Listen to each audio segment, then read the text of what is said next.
Hello students, this is Rohit Kushwaha and today we are going to discuss a very important part of atomic structure। अगर बच्चों आपने यहाँ तक के lecture देखे हैं इसके पहले के तो आपको याद होगा कि हम लोग क्या क्या डिस्कस कर चुके हैं। ठीक है, फिर भी मैं आज की क्लास में आपको थोड़ा रिवाइज करा देता हूँ। तो बच्चों याद करो, हमने सबसे पहले क्या पढ़ा था, डाल्टन्स एटॉमिक थ्योरी के बारे में डिस्कस किया था। तो डाल्टन्स के अकॉर्डिंग क्या था, मैटर की जो स्मॉलेस्ट यूनिट होती है उसको हम लोग क्या बोलते हैं, एटम बोलते हैं। ठीक है, इनके अकॉर्डिंग एटम से छोटा कुछ भी नहीं होता है, यानी एटम डिवाइड नहीं हो सकता है। क्लियर है। फिर उसके बाद क्या पढ़ा था हम लोगों ने, जे थॉमसन मॉडल के बारे में डिस्कस किया था। तो थॉमसन ने क्या बोला था कि एटम डिवाइड होता है, क्यों, क्योंकि इन्होंने इलेक्ट्रॉन की डिस्कवरी कर दी थी, यानी निगेटिव चार्ज। ठीक है, और उन्होंने गैस किया कि अगर निगेटिव चार्ज है तो पॉजिटिव चार्ज भी होगा, क्योंकि एटम ओवरऑल क्या होता है, न्यूट्रल होता है। ठीक है, तो उन्होंने अपना मॉडल में बताया कि पॉजिटिव और निगेटिव चार्ज, ठीक है, इक्वली डिस्ट्रीब्यूट होते हैं। ऐसे इनका अरेंजमेंट होता है जैसे कि एटम का स्ट्रक्चर वो क्या हो जाए, तुम्हारा स्टेबल हो जाए। ठीक है, तो इन्होंने बोला कि पॉजिटिव चार्ज क्या होता है, इक्वली डिस्ट्रीब्यूट होता है। लेकिन फिर रदरफोर्ड ने अपना मॉडल दिया। रदरफोर्ड ने क्या बताया कि पॉजिटिव चार्ज इक्वली डिस्ट्रीब्यूट नहीं होता है। पॉजिटिव चार्ज कहां होता है, एटम के सेंटर में होता है, जिसको हम लोग क्या बोलते हैं, न्यूक्लियस बोलते हैं। ठीक है, बट इनके मॉडल में बहुत सारे ड्रॉबैक आ गए थे, क्योंकि ये स्ट्रक्चर ऑफ एटम को एक्सप्लेन नहीं कर पाए थे। तो इनसे पूछा गया इलेक्ट्रॉन कहां होते हैं, इन्होंने बोला इलेक्ट्रॉन न्यूक्लियस के बाहर होते हैं। तो इनसे पूछा गया इलेक्ट्रॉन न्यूक्लियस के अंदर क्यों नहीं होता है, तो अगर इलेक्ट्रॉन न्यूक्लियस के अंदर होगा तो एटम कोलैप्स कर जाएगा, क्योंकि प्रोटॉन न्यूट्रॉन तो न्यूक्लियस के अंदर है। अब इलेक्ट्रॉन को भी तुम न्यूक्लियस के अंदर डाल दोगे तो सिर्फ न्यूक्लियस ही बचेगा, एटम तो रहा ही नहीं वो। ठीक है, अब न्यूक्लियस में जैसे प्रोटॉन इलेक्ट्रॉन क्या करेंगे, कंबाइन करेंगे तो वो एनर्जी में कन्वर्ट हो जाएंगे, इसलिए बोलते हैं कि एटम क्या होगा, कोलैप्स कर जाएगा अगर इलेक्ट्रॉन न्यूक्लियस के अंदर हुआ तो। ठीक है, तो बच्चों यहां तक रदरफोर्ड मॉडल डिस्कस किया था हम लोगों ने। अब उनसे पूछा गया कि बताओ जो इलेक्ट्रॉन इसके न्यूक्लियस के बाहर है तो किस टाइप से अरेंज होते हैं। तो इन्होंने बोला कि इलेक्ट्रॉन न्यूक्लियस के बाहर घूमता रहता है। ठीक है, अब इलेक्ट्रॉन घूमेगा, ठीक है, तो पूछा गया इलेक्ट्रॉन घूमता क्यों है, इसका रीजन नहीं बता पाए थे ये, है ना। फिर एक मैक्सवेल ने थ्योरी दी थी जिसके थ्रू इनका मॉडल क्या हो गया था, फेल हो गया था। अभी वो थ्योरी क्या, मैं आपको, मैक्सवेल ने बोला था कि कोई भी चार्ज पार्टिकल अगर वाइब्रेट, यानी कोई भी चार्ज पार्टिकल अगर एक्सीलरेट करेगा तो वो एनर्जी का लॉस करेगा। ठीक है, और एनर्जी का लॉस करेगा तो इन्होंने क्या बोला था कि न्यूक्लियस के बाहर इलेक्ट्रॉन्स होते हैं और इलेक्ट्रॉन्स क्या होता है, घूम रहा होता है। और बच्चों बताओ, इलेक्ट्रॉन अगर घूमेगा तो इलेक्ट्रॉन क्या है, चार्ज पार्टिकल है। और मैक्सवेल ने बोला था कि जैसे कोई चार्ज पार्टिकल मूव करेगा या फिर एक्सीलरेट होगा तो वो एनर्जी लॉस करेगा। ठीक है, अगर एनर्जी लॉस करेगा तो देखो बच्चों क्या होगा, इन्होंने बोला कि इलेक्ट्रॉन क्या होगा, देखो इलेक्ट्रॉन यहां पे घूम रहा है तो इलेक्ट्रॉन ने घूमता रहेगा। तो मैक्सवेल के अकॉर्डिंग देखो क्या होगा, यहां पर घूमते घूमते एक टाइम बाद क्या होगा, न्यूक्लियस के अंदर गिर जाएगा। और जैसे न्यूक्लियस के अंदर गिर जाएगा तो एटम क्या कर जाएगा, कोलैप्स कर जाएगा। ठीक है, तो मैक्सवेल के अकॉर्डिंग क्या हो गया था, इनका मॉडल क्या हो गया था, मैक्सवेल ने बताया कि चार्ज पार्टिकल मूव करता है, ठीक है ना, तो वो एनर्जी का लॉस करता है। एनर्जी का लॉस करेगा तो क्या होगा, वो पास में आता जाएगा, क्योंकि प्रोटॉन और इलेक्ट्रॉन में अट्रैक्शन फोर्स लग रहा है। और जैसे पास आते थे एक टाइम बस के अंदर गिर गया तो एटम्स कोलैप्स कर जाएगा। ठीक है, इसलिए रदरफोर्ड का मॉडल क्या हो गया, फेल हो गया, यानी वो स्ट्रक्चर ऑफ एटम को एक्सप्लेन नहीं कर पाए थे। फिर इसको एक्सप्लेन किसने किया, बोहर ने एक्सप्लेन किया। तो बोहर मॉडल के बारे में अब नेक्स्ट हम लोग डिस्कस करेंगे कि बोहर एटॉमिक मॉडल क्या है। ठीक है ना, अब वो मॉडल में क्या क्या इंफॉर्मेशन बताई गई है और वो कैसे होता है वो हम लोग आगे चल के डिस्कस करेंगे। क्योंकि रदरफोर्ड के बाद अगर डायरेक्ट हम लोग बोहर नहीं पढ़ सकते, क्योंकि यहां तक हम लोग ने देखो इलेक्ट्रॉन, प्रोटॉन या फिर न्यूक्लियस की डिस्कवरी कैसे हुई है, रेडिएशन के थ्रू हुई है ना। कैथोड रे से इलेक्ट्रॉन की डिस्कवरी हुई थी, एनोड रे से प्रोटॉन की डिस्कवरी हुई थी, अल्फा पार्टिकल से यानी रेडिएशन से किसकी डिस्कवरी हुई थी, न्यूक्लियस की डिस्कवरी हुई थी। तो इसलिए हम लोगों को इलेक्ट्रोमैग्नेटिक रेडिएशन को पढ़ना ज्यादा इंपॉर्टेंट है, क्योंकि एटम को हम लोगों को अच्छे से समझना पड़ेगा। ठीक है, तो बोहर और रदरफोर्ड के बीच में हम लोग क्या पढ़ेंगे, इलेक्ट्रोमैग्नेटिक वेव के बारे में डिस्कस करते हैं। फिर हम लोग आगे पढ़ेंगे ब्लैक बॉडी रेडिएशन पढ़ेंगे, फिर पढ़ेंगे प्लैंक्स क्वांटम थ्योरी पढ़ेंगे, फिर फोटो इलेक्ट्रिक इफेक्ट पढ़ेंगे। जब रदरफोर्ड के बाद इतनी सारी चीजें डिस्कस कर लेंगे उसके बाद हम लोग आएंगे बोहर एटॉमिक मॉडल पर। ठीक है, तो रदरफोर्ड के बाद आएगा बोहर एटॉमिक मॉडल, बट उसके पहले मुझे बहुत सारी चीजें पढ़नी पड़ेगी हम लोगों को। क्या आपको यहां तक मेरी बात समझ में आ रही है? ठीक है, तो रदरफोर्ड मॉडल तक हम लोगों ने पहले ही डिस्कस कर लिया था और बहुत सारे क्वेश्चंस भी सॉल्व किए थे हम लोगों ने। ठीक है, चलो फिर ठीक है। अब देखो इसके बाद हम लोग क्या पढ़ते हैं, एटम को समझना है अच्छे से तो पढ़ेंगे वेव के बारे में, वेव क्या होती है। तो क्वेश्चन है हम लोगों का कि वेव होती क्या है, ठीक है। तो वेव क्या होता है, एक टाइप का डिस्टरबेंस होता है, यानी वेव का काम क्या होता है, एनर्जी को एक लोकेशन से दूसरी लोकेशन तक ट्रांसफर करना होता है। वेव का काम क्या होता है, एनर्जी को एक लोकेशन से दूसरी लोकेशन तक पहुंचाना होता है। क्या मेरी बात समझ में आ रही है आप लोगों को, तब तो चलो बहुत अच्छी बात है। अब बच्चों देखो वेव कितने टाइप की होती है, तो वेव मेनली दो टाइप की होती है, ठीक है। कौन कौन सी वो भी चलो मैं बता देता हूं। तो वेव देखो दो टाइप की होगी, पहली होगी मैकेनिकल वेव हो गई और दूसरी क्या हो जाएगी, नॉन मैकेनिकल वेव, ठीक है। अब देखो मैकेनिकल वेव क्या होती है, मैं लिख देता हूं। मैकेनिकल वेव क्या होगा, रिक्वायर मीडियम, यानी मैकेनिकल वेव को ट्रेवल करने के लिए मीडियम की जरूरत होती है। जबकि अगर मैं नॉन मैकेनिकल वेव की बात करूं तो ये क्या होगा,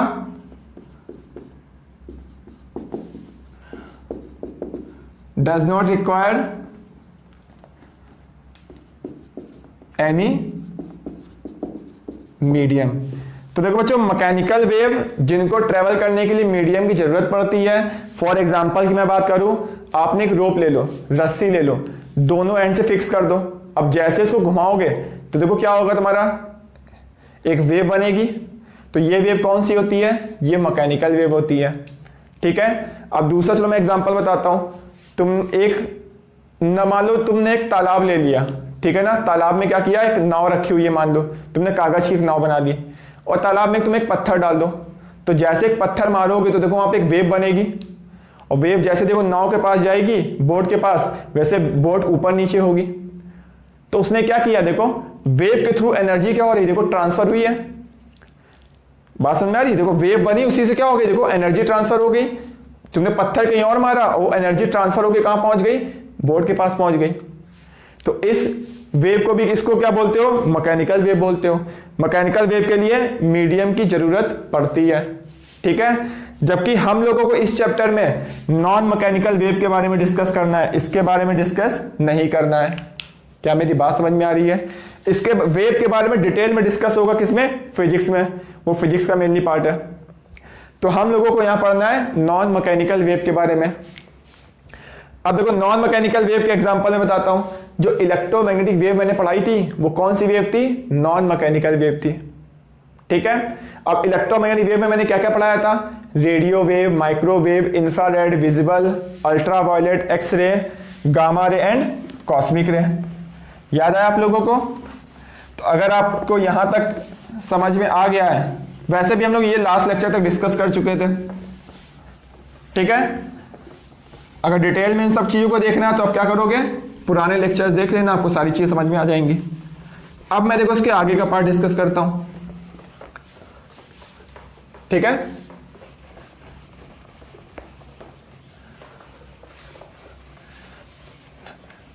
तो देखो बच्चों हम लोगों ने याद करो ऑर्डर लिखा हुआ था, किसका ऑर्डर लिखा था, इलेक्ट्रोमैग्नेटिक वेव। देखो बच्चों वेव और रेडिएशन दोनों सेम चीजें हैं। एक बच्चे ने डाउट पूछा था कि सर वेव और रेडिएशन में डिफरेंस क्या होता है, वेव और रेडिएशन दोनों सेम चीजें हैं। तो बच्चों देखो इलेक्ट्रोमैग्नेटिक वेव क्या होगी, हम लोग ने पढ़ा था रेडियो वेव थी,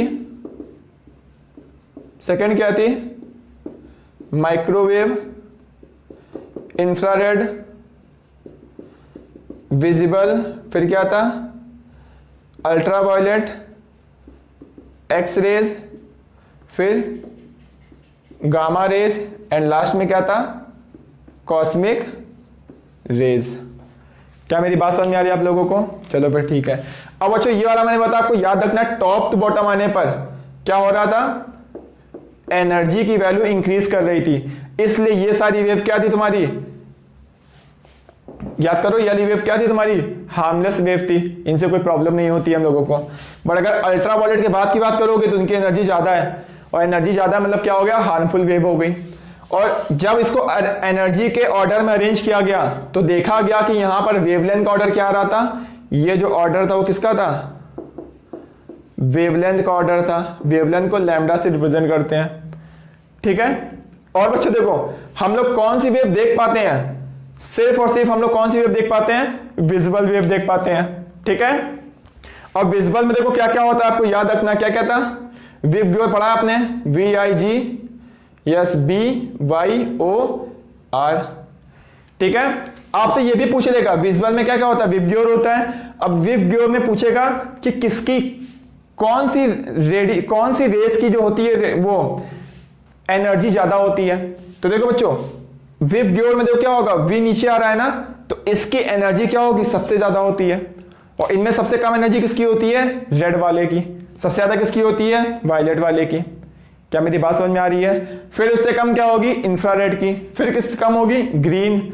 फिर उससे कम होगी ब्लू, फिर येलो, फिर ऑरेंज, फिर रेड। तो सबसे कम एनर्जी किसकी होती है, रेड की होती है, ठीक है। तो ये किसका ऑर्डर हो गया, ये ऑर्डर हो गया एनर्जी का। अब एनर्जी और वेवलेंथ इनवर्सली प्रोपोर्शनल होते हैं, तो मैं बता देता हूं यहां पर एनर्जी क्या होगी, इनवर्सली प्रोपोर्शनल क्या होता है, वेवलेंथ होता है, ठीक है ना। तो मैंने पूछा बताओ बच्चों एनर्जी का ऑर्डर करिए तो वेवलेंथ का ऑर्डर क्या हो जाएगा, इसका रिवर्स हो जाएगा। यानी वेवलेंथ सबसे ज्यादा किसकी होती है, जिसकी एनर्जी सबसे कम होती है। और एनर्जी सबसे कम किसकी है, रेड वाले की।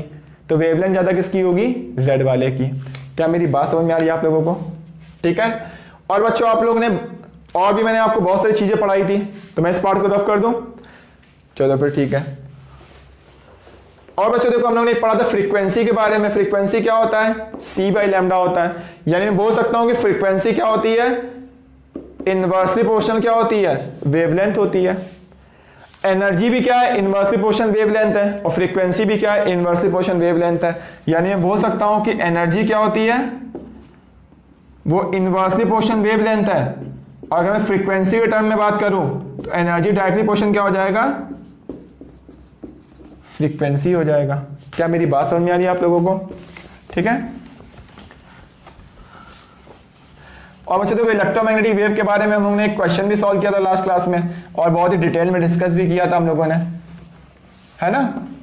शायद आपको याद होगा अगर लेक्चर देखा होगा आपने तो वहां बच्चों देखो मैंने वेव भी बनाई थी। ऐसे देखो वेव बनाई थी मैंने, ध्यान से देख लो, मैं फिर से चलो बना देता हूं। मैंने ऐसे किया था और वेव देखो क्या होगी, ध्यान से देखना, ये ऐसे वेव बनाई थी हम लोगों ने, ये वेव है ना।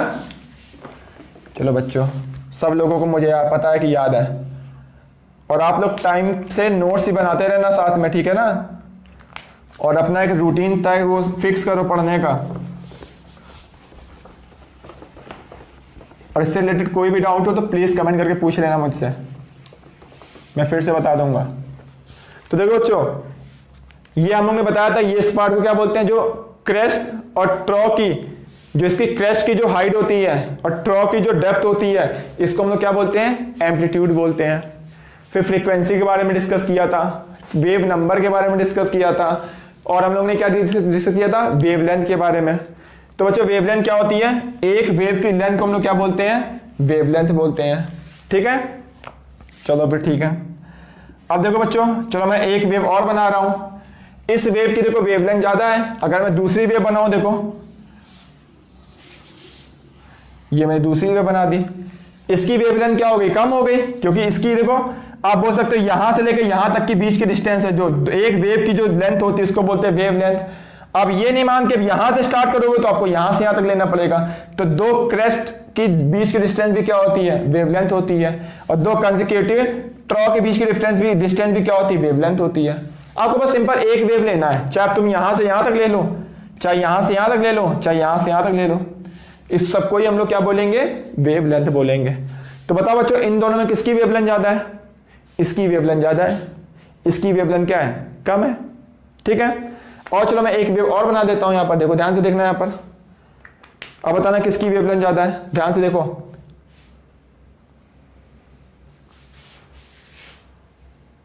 ये देखो, अब बताओ इसकी वेवलेंथ क्या है, इसकी वेवलेंथ और कम है, यहां से सिर्फ यहां तक है। तो सबसे ज्यादा वेवलेंथ किसकी है, इस वाली वेव की सबसे ज्यादा वेवलेंथ है, उससे कम इसकी है, उससे कम इसकी है, ठीक है। तो मैंने पूछ लिया, बताओ किसकी एनर्जी ज्यादा होगी? जिसकी वेवलेंथ ज्यादा होती है उसकी एनर्जी कम होती है, उसकी फ्रीक्वेंसी भी कम होती है। यानी इसकी वेवलेंथ ज्यादा है तो इसकी एनर्जी भी क्या होगी? इन दोनों से कम होगी, और इसकी फ्रीक्वेंसी भी क्या होगी? इन दोनों से कम होगी। वेव नंबर क्या होता है? 1 मीटर में जितनी नंबर ऑफ वेव होती है उसको क्या बोलते हैं? वेव नंबर बोलते हैं।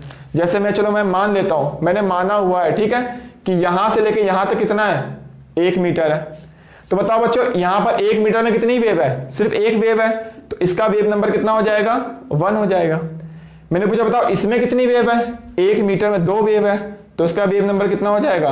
2 हो जाएगा। मैंने पूछा बताओ इसमें कितनी वेव है बच्चों? 1 मीटर में कितनी वेव है? देखो ध्यान से, 1 वेव, 2, 3 हो गया, यहां तक 4 हो गया, यहां तक 5 हो गया, यहां तक 6 हो गया, तो इसका वेव नंबर कितना हो गया? 6 हो गया। क्या मेरी बात समझ में आ रही है आप लोगों को?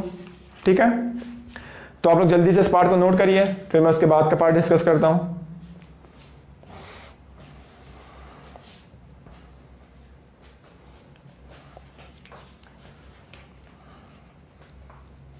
तो मैक्सवेल ने बोला कि जब कोई चार्ज पार्टिकल एक्सीलरेट करता है, ठीक है ना, तो वो क्या करता है? कुछ रेडिएशन एमिट करता है, कुछ एनर्जी रिलीज करता है, और एनर्जी किस फॉर्म में रिलीज करता है? इलेक्ट्रोमैग्नेटिक वेव के फॉर्म में करता है। ठीक है, कोई चार्ज पार्टिकल एक्सीलरेट करता है तो एनर्जी रिलीज करता है, और किस फॉर्म में करता है? इलेक्ट्रोमैग्नेटिक वेव के फॉर्म में करता है। क्लियर हो गया आप लोगों को?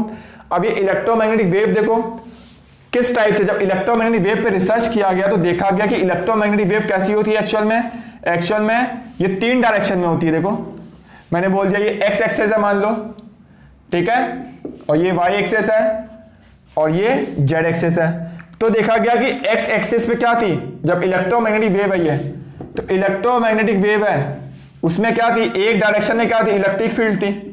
तो एक्स एक्सेस क्या थी? ये है इलेक्ट्रिक फील्ड। तो इलेक्ट्रिक फील्ड में ऑसिलेशन कहां था? वाई डायरेक्शन में मैंने मान लिया। मैग्नेटिक फील्ड में डायरेक्शन कहां होता है? ये बताया था मैंने, मैग्नेटिक फील्ड हो गया। ये क्या हो गया? जेड डायरेक्शन में हो गया। तो डायरेक्शन ऑफ वेव क्या होता है? ये होता है। इसको हम लोग क्या बोलते हैं? ये जो कंपोनेंट है क्या होगा? Direction of wave. यानी इलेक्ट्रोमैग्नेटिक वेव पे रिसर्च की गई और ये देखा गया कि वहां पर क्या होता है? इलेक्ट्रोमैग्नेटिक वेव में एक डायरेक्शन में इलेक्ट्रिक फील्ड होती है, दूसरी डायरेक्शन में क्या होता है? मैग्नेटिक फील्ड होती है, और तीसरी डायरेक्शन में क्या होता है? डायरेक्शन ऑफ वेव होता है। ठीक है, यानी ये तीनों एक दूसरे के क्या होते हैं? परपेंडिकुलर होते हैं, मतलब 90 का एंगल होता है। जैसे ये एक एक्स डायरेक्शन है, ये वाली वाई डायरेक्शन है, तो ये हो गई जेड डायरेक्शन। तो तीनों लोग एक दूसरे के परपेंडिकुलर है कि नहीं है? ठीक है, तो जल्दी से आप इस पार्ट को नोट करिए। और इसके पहले तक मैं ऑलरेडी डिस्कस कर चुका हूं। ठीक है, अगर आपको अभी भी कोई डाउट होगा तो प्लीज मुझे कमेंट करके पूछ लेना, क्योंकि बहुत सारे लोगों ने मुझे डाउट पूछा था, इसलिए मैंने आपको बता दिया था। क्योंकि ये सब चीजें ज्यादा आपसे नीट और जेईई में पूछी नहीं जाती है, इसलिए मैं ज्यादा डिटेल में डिस्कस उस टाइम पे नहीं किया था। ठीक है, मैंने सिर्फ वो चीजें डिस्कस की थी जो बोर्ड के एग्जाम में या फिर आपसे नीट या जेईई में पूछी जाती है। आपको अगर जानना है तो मैंने आपको यहाँ तक समझा दिया कि कैसे क्या होता है। तो जल्दी से नोट करिए आप इसको।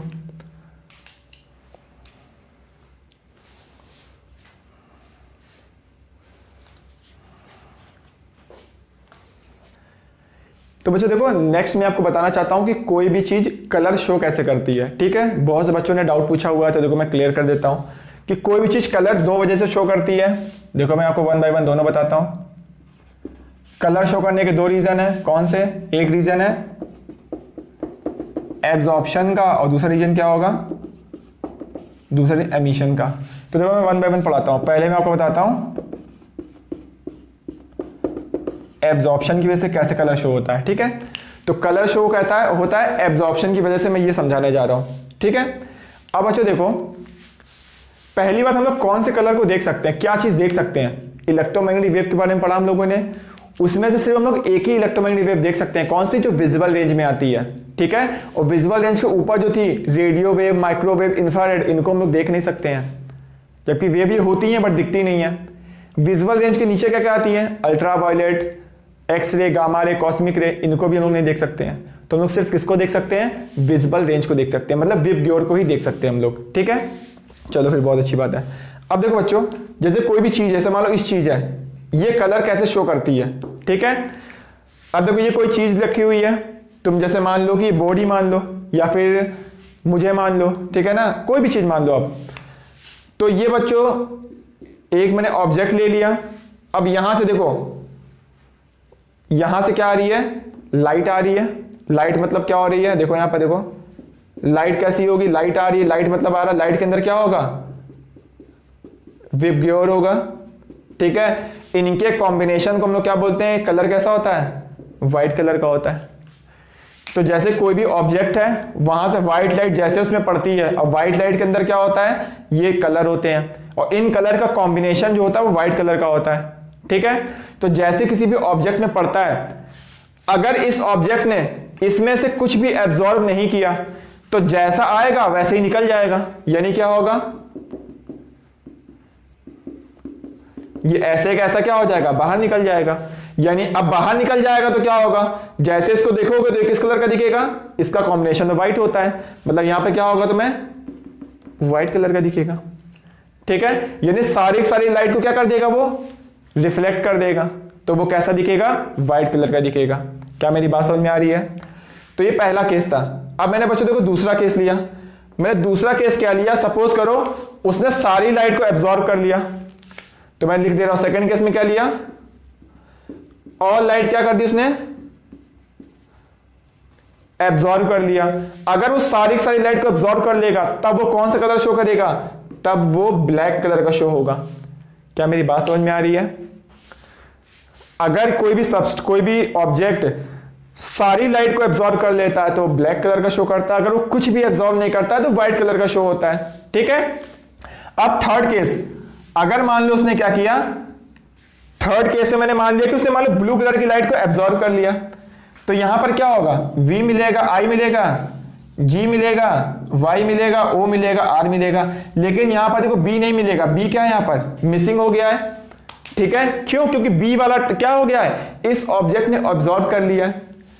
अब क्वेश्चन ये कि वो एब्जॉर्ब करके करेगा क्या, मान लो ब्लू कलर की लाइट को उसने एब्जॉर्ब कर लिया इस ऑब्जेक्ट ने, अब वो उस लाइट का क्या करेगा।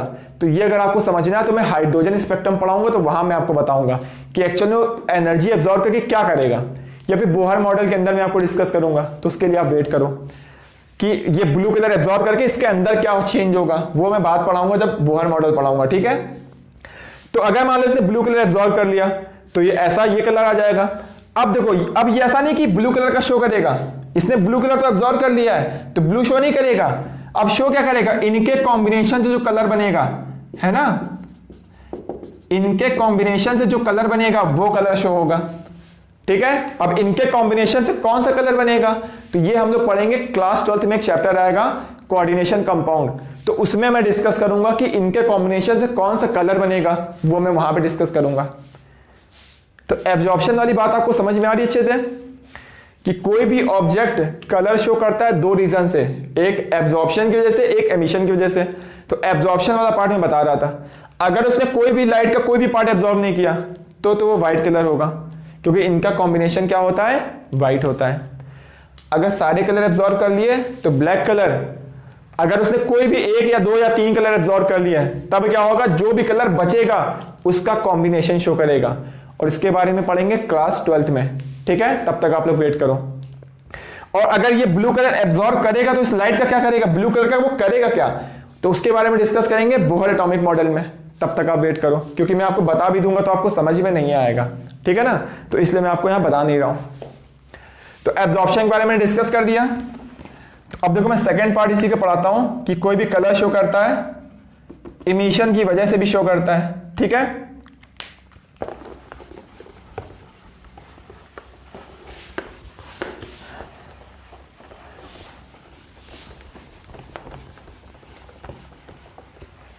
अब बच्चों देखो, अगर मैंने आपसे पूछा कि आपने बोला कि सर आपने बताया कि एब्जॉर्प्शन के बारे में बता दिया, अगर मैंने चलो लिया कि आयरन ले लो बच्चों, जैसे आप आयरन लोगे, आयरन को हीट कर दो, आयरन को हीट करोगे तो क्या होगा, वो रेड कलर का शो होता है। पहले रेड कलर का शो क्यों होता है, सोचो। आप देख किसको सकते हो, सिर्फ विजिबल को देख सकते हो आप लोग, है ना, जो विजिबल रेंज में जो आती है वेवलेंथ, विजिबल रेंज में जो कलर आते हैं सिर्फ आप उसको ही देख सकते हो, बाकी किसी को देख नहीं सकते हो। अब विजिबल रेंज में क्या क्या आता है, अभी हम लोग ने पढ़ा, विबग्योर पढ़ा। इसे पता बच्चों एनर्जी सबसे ज्यादा किसकी होती है, तो ये ऑर्डर किसका होता है, ये एनर्जी का ऑर्डर होता है। ठीक है, तो अगर मान लो बच्चों आयरन को तुम हीट करते हो, तो हीट करना मतलब एनर्जी दे रहे हो, तो एनर्जी दोगे तो धीरे धीरे एनर्जी क्या होगी, आयरन रॉड की क्या होगी, बढ़ती रहेगी। तो सबसे कम एनर्जी किसकी है, देखो इसके पहले कोई क्या कलर दिखेगा, radio wave, microwave, infrared, in race को तुम देख नहीं सकते हो क्योंकि विजिबल रेंज में नहीं आती है, क्योंकि इनकी जो वेव लेंथ होती है ना उनको हम लोग देख ही नहीं सकते हैं। इस वेव लेंथ में आते हैं, इसको हम लोग देख ही नहीं सकते हैं। हम लोग सिर्फ किसको देख सकते हैं, जो विजिबल रेंज में आता है। ठीक है, अब बच्चों देखो जैसे आप आयरन को हीट करोगे, आयरन को हीट करने पे क्या होगा, धीरे धीरे उसकी एनर्जी बढ़ती जाएगी, है ना। तो धीरे धीरे बढ़ेगी तो यानी पहले कम एनर्जी होगी, फिर धीरे धीरे बढ़ती जाएगी। तो देखो बच्चों सबसे पहले देखो क्या होगा, धीरे धीरे बढ़ाओगे, सबसे कम एनर्जी किसकी होती है, रेड की होती है। इसलिए जो आयरन को जब हीट करते हो, पहले तो आयरन जो कलर शो कर रहा है किसकी वजह से कर रहा है, पहले वो एब्जॉर्प्शन की वजह से कलर शो कर रहा है। ठीक है, अब मैंने मान लो उसको हीट करना स्टार्ट किया, अब हीट करोगे तो क्या होगा, उसका कलर चेंज होता है, देखो रेड कलर का होने लगता है। रेड का कैसे होता है, अब वो जो कलर शो कर रहा है वो एमिशन की वजह से कलर शो कर रहा है, एब्जॉर्प्शन की वजह से नहीं कर रहा है, रेड कलर वो एमिशन की वजह से कर रहा है।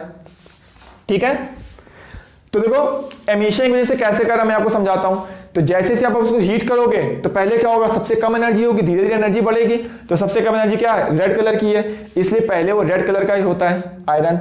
हीट करते जाओगे तो क्या होगा, पहले वो रेड कलर का होगा, धीरे धीरे हीट करते जाओगे, एक बार इसको रेंज में आ जाएगा। ठीक है ना, और इनके कॉम्बिनेशन से क्या बन जाएगा, एक टाइम बाद बहुत हीट कर दोगे तो आयरन भी व्हाइट कलर का होने लगेगा।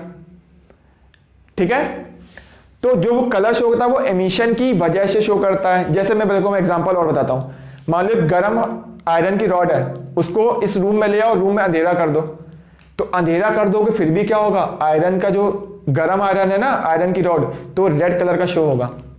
तो वहां तो कोई लाइट नहीं आ रही है, तब वो रेड कलर का क्यों शो हो रहा है, क्योंकि वो एब्जॉर्प्शन की वजह से कलर शो नहीं कर रहा है, किसकी वजह से कर रहा है, एमिशन की वजह से कर रहा है। क्या मेरी बात समझ में आ रही जो मैं बताना चाह रहा हूं आप लोगों को। ठीक है, तो एमिशन मतलब क्या होगा, जैसे कि मान लो मैंने ये आयरन दिया, ठीक है, ये आयरन की रॉड है, तो आयरन की रॉड को मैं क्या कर रहा हूं, यहां पर नीचे से हीट कर रहा हूं। ठीक है, तो हीट करते रहोगे, यहां पे मैं हीट करता जा रहा हूं, तो जैसे हीट करोगे क्या होगा, रेड कलर का हो जाएगा। ठीक है, और रेड कलर का यानी ये क्या होगा, देखो टेम्परेचर डिफरेंस की वजह से यहां पर क्या होगा, ये हीट को रिलीज करेगा, और आयरन की रॉड अगर गर्म है तो ठंडी होना चाहेगी, तो ठंडी होने के लिए क्या करेगी, उसको एनर्जी का ट्रांसफर करना पड़ेगा। अब वो एनर्जी का ट्रांसफर किसमें करेगा, इलेक्ट्रोमैग्नेटिक वेव के फॉर्म में करेगा। वेव क्या होती है, जो एनर्जी को एक लोकेशन से दूसरी लोकेशन तक पहुंचाती है, अभी थोड़ी देर पहले पढ़ा था हम लोगों ने।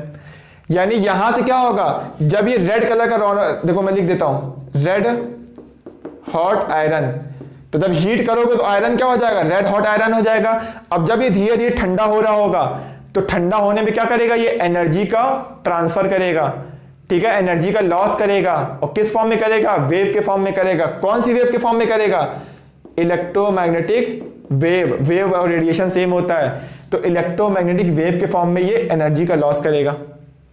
ठीक है, अब ये क्या मेरी बात समझ में आ रही है आप लोगों को। तो आप लोग पहले इस पार्ट को जल्दी से नोट करिए, फिर मैं इसको रफ करता हूं, फिर अच्छे से मैं आपको और एक्सप्लेन करता हूं।